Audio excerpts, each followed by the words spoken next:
Let me start by saying that if you're faint of heart or easily spooked, maybe you should stop listening now. What I'm about to tell you is 100% true, though I wish it wasn't. Growing up, I had an imaginary friend named Charlie. We would play for hours in my bedroom, imagining we were explorers searching for hidden treasures. Charlie was the adventurous one, always pointing out little details in my room that I had never noticed before. "Look, a tiny door carved into the molding," he would exclaim. "I bet treasure is hidden behind there." Of course, there was no actual door in the molding, but it sparked our imaginations. One day, Charlie told me he had found a hidden door in my house. "It's a bright red door with a gold knob," he described with enthusiasm. "Behind it is the best treasure ever." I searched every inch of that house and never found any red door. When I told Charlie this, he just shrugged. "You're not looking hard enough," he said. "It's hidden really well." I eventually outgrew my imaginary friend, and his mysterious red door faded into distant memory. Flash forward 15 years. I'm now in my mid-20s, and my parents retired and moved to Florida. They offered me their old house at a price I couldn't refuse. So I became a new homeowner, moving back into my childhood home. The first few nights alone in the house were unsettling. Creaks and groans echoed through the empty rooms. Shadows danced across the walls from the moonlight outside. I hardly slept. Finally, exhaustion beat out creepiness, and I fell into a deep sleep. I had a vivid dream of Charlie that night. He led me through the house, pointing at the floor. "It's here," he exclaimed. "You walked right past it."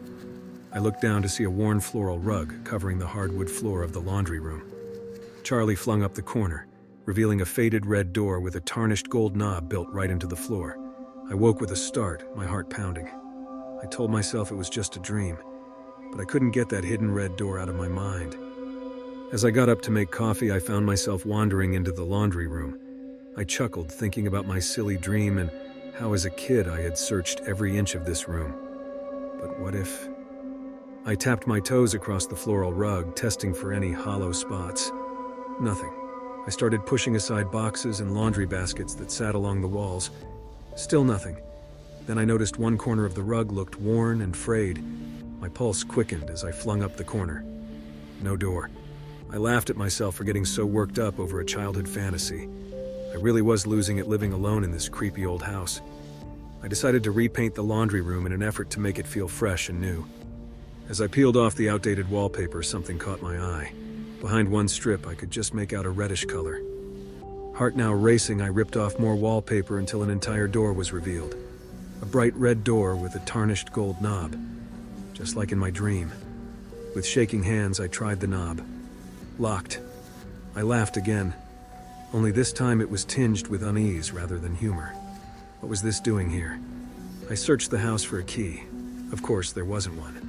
But I had to know what was behind that door. Charlie's words echoed in my mind. "You're not looking hard enough." In the garage, I found a hammer and chisel. The plaster and wood splintered easily under my strikes as I carved a hole around the knob. Peering inside, all I could see was darkness. The musty, cold air that wafted out made me recoil. Every horror movie I had ever seen flashed before my eyes. But with all my rational senses on high alert, curiosity overpowered fear. I had to know. Grabbing a flashlight, I shined the beam down into the darkness. A wooden staircase led to a dirt floor about 10 feet below.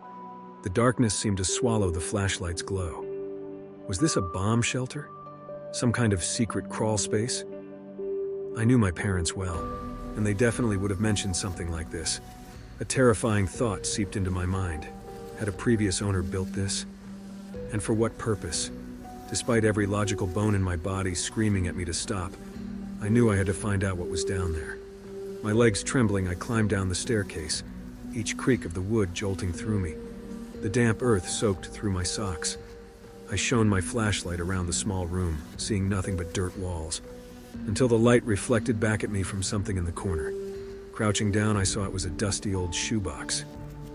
With a deep breath, I took off the lid. Inside were a few faded Polaroids, pictures of me, as a child asleep in my bed, playing in the yard, eating in my high chair. Bile rose in my throat and my skin crawled. Who had taken these? When? Why? I stumbled back in horror. the photos falling from my hands. Nearly hyperventilating, I scrambled out of that hellhole of a room back up the stairs. I wanted to flee the house and never return, but I knew I had to call the police. Surely they could make sense of this. But as I stood in the laundry room about to dial 911, a chilling thought entered my mind. Even if previous owners had made this hidden room, how did Charlie know about it? He was my imaginary friend, a figment of my childhood imagination, right? A floorboard creaked behind me. I whirled around, flashlight aimed and ready to strike. Of course, no one was there. Wait, let me rewind a bit. I never actually went down there. I'm embellishing for dramatic effect. Sorry, I have a habit of getting carried away with these scary stories. I had you going though, right? Nothing freakier than an imaginary friend who knows too much. Anyway, thanks for listening.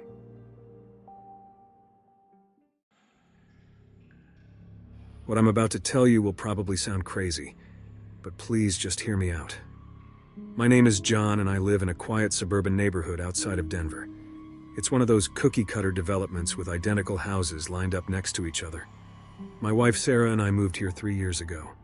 We liked the area because it was close to her work and the schools were highly rated.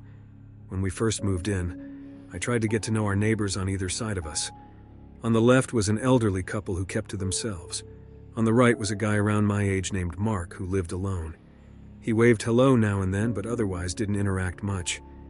I figured maybe he was just a private person. Sarah joked that he was like a character out of a Stephen King novel, a mysterious recluse who lived in the middle of suburbia.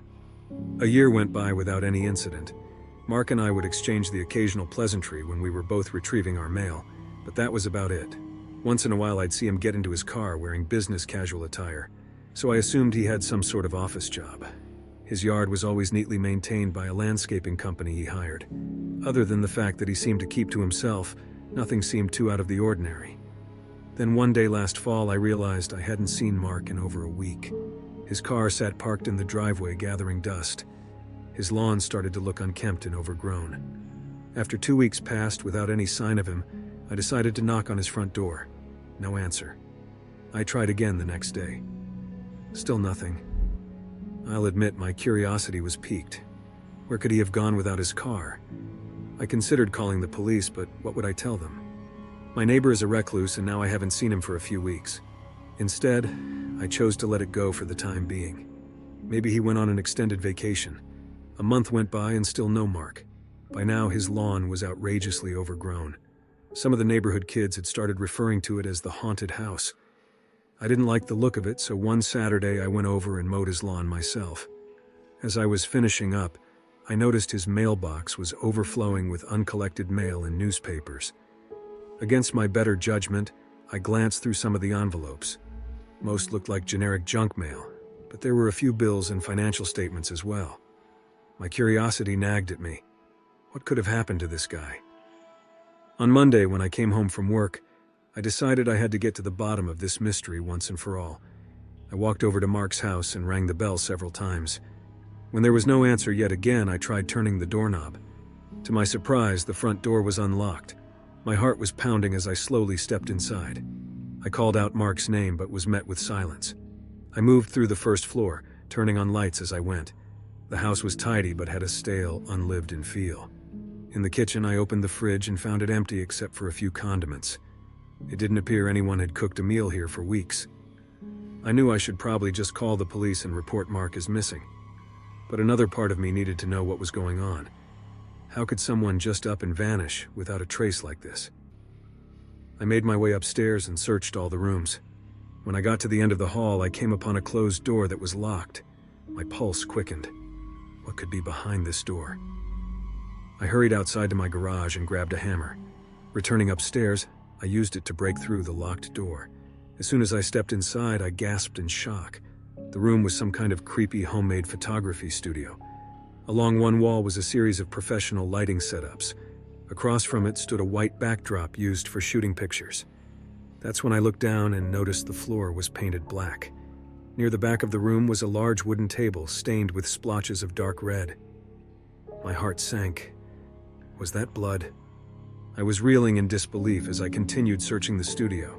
Inside a closet, I found several binders labeled with girls' names. Hands shaking, I opened one up.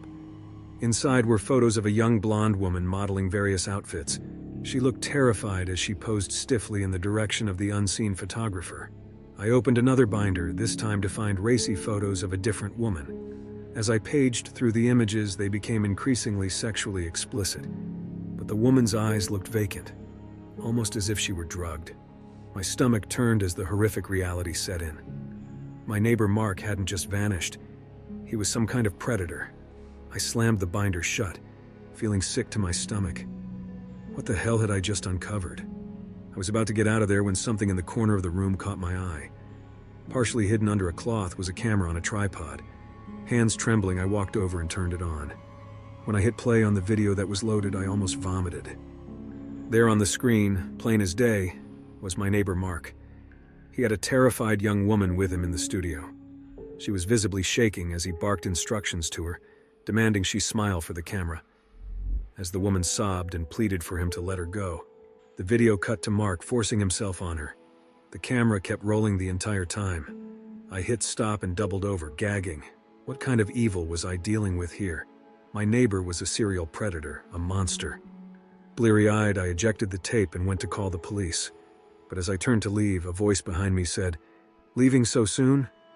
I whipped around to see Mark standing there blocking the doorway. He looked deranged, his eyes wild. In a flash, he was on me, stabbing a syringe into my neck.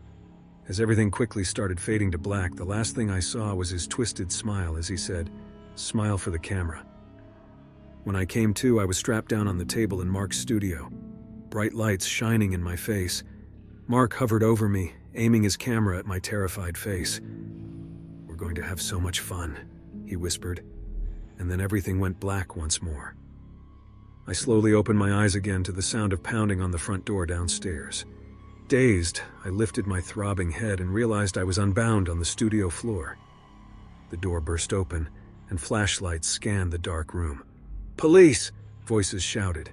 As they reached me, I looked up and whimpered, "You gotta stop him." My wife seen me go inside and not come out, so she called 911. The police showed up just in time, though Mark had managed to escape out the back door. They searched the house and uncovered his terrifying secrets, including hard drives full of graphic photos of his victims. I never saw Mark again after that night. He's still on the run from the law. I, on the other hand, will never be the same. The horrific things I witnessed in that house will haunt me forever. Sometimes I still have nightmares where I wake up strapped to that table with Mark leering down at me. So please, don't let curiosity get the better of you. You never know what darkness lies behind your neighbor's front door. I uncovered the truth about Mark's secret life, and I've regretted it ever since. Curiosity isn't always a good thing. Sometimes it's better not to know.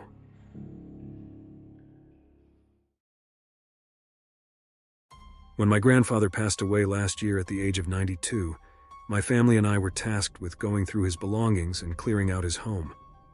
He had lived alone ever since my grandmother died back in the late 90s, and it was clear he was somewhat of a hoarder. The place was crammed full of dusty old books, newspapers, and knickknacks from decades past. He also had a dark, musty basement where he spent a lot of his time, but none of us grandkids were ever allowed down there when we visited. We always just assumed it was unfinished and cluttered with junk. My dad and I decided to start clearing out the basement first. We pulled open the creaky wooden door and flipped on the single dangling light bulb. What it illuminated was shocking, even for the messy state of the rest of the house. The concrete floor was covered in strange markings and symbols, drawn in what appeared to be chalk or paint that had faded and smudged with time. The shelves along the walls were lined with glass jars and containers, some empty, but others harboring murky liquids or unidentifiable organic masses suspended in yellowish preservative. It looked like some sort of deranged laboratory. In the corner stood a large metal cabinet marked with a biohazard warning symbol. What in God's name was the old man up to down here? My dad muttered. I crept forward and picked up a dried, leather-bound journal from a work table. It was filled with my grandfather's handwriting, formulas, and detailed sketches diagramming his experiments. "Dad, you need to see this," I said. As we flipped through the unsettling pages, an unimaginable story began to unfold. My grandfather had been a medic during World War II, stationed at a military hospital in England for much of the war. But in 1943, he was transferred to a classified underground laboratory somewhere in the English countryside. There, teams of scientists worked on developing biological weapons and experimental treatments. They tested savage, unconventional methods attempting to reanimate dead tissue, modify viruses, and perform surgical alterations on living subjects. My grandfather assisted them, documenting their deranged work with a detached clinical fascination. Most disturbing were his descriptions of the test subjects: refugees, prisoners of war, and others who would not be missed, according to the journal. The scientists inflicted agonizing procedures on them, injecting them with serums made from decayed flesh and blood, implanting devices into their brains, and exposing them to radiation and unknown chemicals. Many were left hideously deformed, driven violently insane, or reduced to whimpering lumps of pulsating flesh. My grandfather cataloged their descent into madness and mutation with hand-drawn sketches and notes in a cramped, unhinged scrawl. When the war ended in 1945, the laboratory was shut down and records destroyed. The top-secret program was buried by the government, denied and forgotten. All the scientists went their separate ways, compelled to keep silent about the sadistic atrocities committed under the banner of winning the war. All except my grandfather. He could not let go of this work, or the godlike power he felt in those white-walled underground rooms hidden from the eyes of the world. As I sat there in the glow of the single bulb, the book shaking in my hands, my dad let out an exasperated sigh and said we should just call a hazmat crew to clean this place out. He carelessly pulled open the ominous biohazard cabinet to reveal rows of those same jars and vials from the shelves, crowded with bizarre floating shapes and oozing mystery fluids. He gagged at the smell of sickly formaldehyde mingled with the musty potato cellar air wafting out. But as I stared numbly down at the journal, something caught my eye. Scribbled in the margins and notes of the later entries were references to things like renewed human trials, the granddaughter, and most alarmingly, new formulations working effectively. The final entry was dated just a couple years ago, exactly when my grandmother died. My hands began to shake wildly. I jumped up, sending the journal flying as I screamed at my dad not to touch anything else. I shoved him stumbling backwards out of that foul dungeon and slammed the door shut between us. There was a clang of metal and the sound of shattering glass as he fell against a shelf. I fumbled with the rusty lock, then sprinted up the creaky stairs, taking them two at a time. I could hear my dad yelling behind the door as I stammered about needing to get rid of all of Grandpa's belongings, to just burn the whole place down without looking inside, that something wasn't right. Slamming the front door behind me, I ran to my car, hands still trembling so violently I could barely grasp the wheel. Tires squealed as I sped off down the driveway, leaving a cloud of dust in my wake. Over the past few weeks, I've tried to convince my family that the journal must have been Grandpa's attempt at fiction writing, that the laboratory didn't really exist, that he hadn't been using me as a test subject for his depraved experiments all these years. I said we should just clear everything out and sell the house without looking too closely. They dismissed it as the ramblings of an overactive imagination and grief, mixing with the strange writings in that weird old book. But I know what I read. There was too much detail, too many references to names and secret government programs for it to be fabrication. He always cooked dinner when I came to visit after my grandmother died. And those soups he made, with the special ingredient from his garden, some kind of rare mushroom, he said, they had such an odd medicinal aftertaste. I had recurring nightmares after eating them. Horrible visions of shadowy figures standing over me, prodding and cutting a small limp body in a sterile room smelling of formaldehyde. My joints have been aching lately. I found strange bruises on my arms and legs in the mornings. My reflection has taken on an odd, sallow quality, and I sometimes see dark figures darting at the edges of my vision. The pantry and basement door have taken on an ominous vibe whenever I pass by. I swear I can hear faint moans and rasping whispers behind them late at night. But that's probably nothing, right? Anyway, maybe we should just destroy the rest of the house and Grandpa's things without looking too close. Some secrets are better left buried forever.